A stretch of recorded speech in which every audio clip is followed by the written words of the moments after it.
ಇವತ್ತಿನಿಂದ ದೇಶದಾದ್ಯಂತ ಜನಗಣತಿ ಆರಂಭಗೊಂಡಿದೆ. For the first time digital ಜನಗಣತಿಗೂ ಕೂಡ ಅವಕಾಶವನ್ನು ಕಲ್ಪಿಸಿಕೊಡಲಾಗಿದೆ. ಹಾಗಾದರೆ ಏನಿದು ಡಿಜಿಟಲ್ ಜನಗಣತಿ? ಇದು ಹೇಗೆ ಹೆಲ್ಪ್ ಆಗುತ್ತೆ? ಜೊತೆಗೆ ಜನಗಣತಿಗೆ ಯಾವ ರೀತಿಯ ಸಿದ್ಧತೆಗಳಾಗಿದೆ?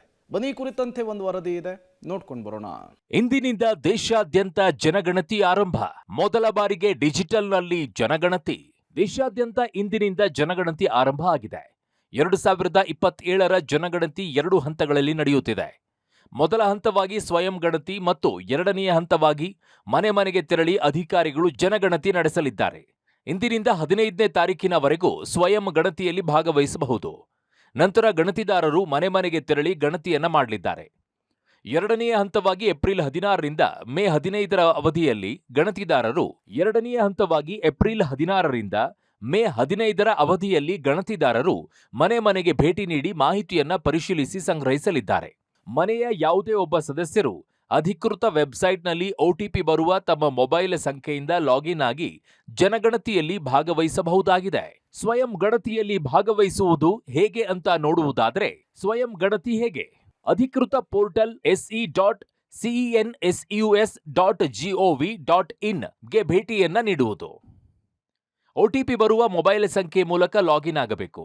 ರಾಜ್ಯ, ಜಿಲ್ಲೆ, ಸ್ಥಳೀಯ ವಿವರವನ್ನು ಹಾಕಬೇಕು. ಡಿಜಿಟಲ್ ಮ್ಯಾಪ್ನಲ್ಲಿ ಮನೆಯ ಸ್ಥಳ ಗುರುತಿಸುವುದು. ನಿಮ್ಮ ಮನೆ ಮತ್ತು ಕುಟುಂಬಕ್ಕೆ ಸಂಬಂಧಿಸಿದ ವಿವರ ಭರ್ತಿ ಮಾಡಿ. ವಿಳಾಸ ಭರ್ತಿಯ ನಂತರ ಸ್ವಯಂ ಗಣತಿ ಐಡಿಯನ್ನ ಪಡೆಯುತ್ತೀರಿ. ನಿಮ್ಮ ಸ್ವಯಂ ಗಣತಿ ಐಡಿ ಸುರಕ್ಷಿತವಾಗಿ ಇಟ್ಟುಕೊಳ್ಳಬೇಕು. ಗಣತಿದಾರರು ಮನೆಗೆ ಭೇಟಿ ನೀಡಿದಾಗ ಸ್ವಯಂ ಐಡಿಯನ್ನ ನೀಡಬೇಕು.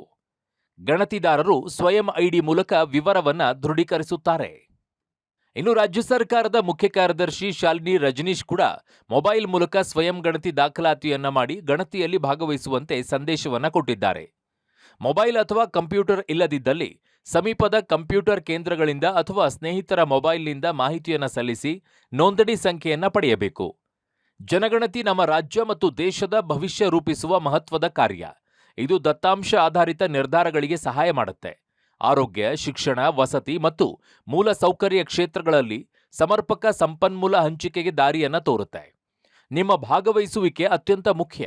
ಇದು ಕೇವಲ ಕರ್ತವ್ಯವಲ್ಲ, ಕರ್ನಾಟಕದ ಅಭಿವೃದ್ಧಿಗೆ ನಿಮ್ಮ ಕೊಡುಗೆಯಾಗಿದೆ ಅಂತ ಸಂದೇಶ ನೀಡಿದ್ದಾರೆ. 2027ರ ಜನಗಣತಿ ಇಂದಿನಿಂದ ಆರಂಭ ಆಗಿದ್ದು 45 ದಿನ ನಡೆಯಲಿದೆ. ಪ್ರತಿಯೊಬ್ಬ ನಾಗರಿಕರು ಜನಗಣತಿಯಲ್ಲಿ ಭಾಗವಹಿಸಿ ಸರ್ಕಾರದ ಯೋಜನೆಯನ್ನ ರೂಪಿಸಲು, ಸೌಲಭ್ಯವನ್ನ ಕಲ್ಪಿಸಲು ಈ ಜನಗಣತಿ ತುಂಬಾ ಸಹಕಾರಿಯಾಗಲಿದೆ. Lokesh Kodagadala, public TV, Bengaluru.